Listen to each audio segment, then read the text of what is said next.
আমার মনে হয় ইরান ইরাকের যুদ্ধ ওটা মুখ্যমন্ত্রীর ভাবনার অনেক বড় বিষয়। বরঞ্চ এই কালীগঞ্জে বোমাতে বিজয় উল্লাসে শিশুর মৃত্যু হচ্ছে, আগে এইগুলো নিয়ে উনি ভাবুন।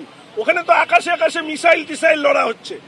তো এরপরে যদি তৃণমূলের লোকজন এই ইরান ইসরায়েলের যুদ্ধের পরে মুখ্যমন্ত্রীর কাছে আবদার করেন যে এইবার আমাদেরকে কিছু ছোট ছোট মিসাইল দিন, আমরা সকেট বোমা মারবো কেন, এবার মিসাইল দিয়ে যুদ্ধ করি, তা তো পশ্চিমবঙ্গের আর কোনো শিশুর বেঁচে থাকার অধিকারটুকু শেষ হয়ে যাবে।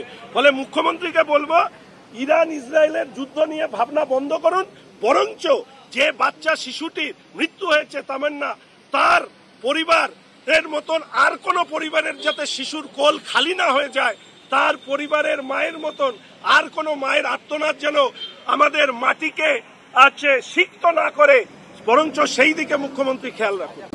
বাংলা হান্টের আরো খবর দেখতে নজর রাখুন। বাংলা খবর মানেই বাংলা হান্ট।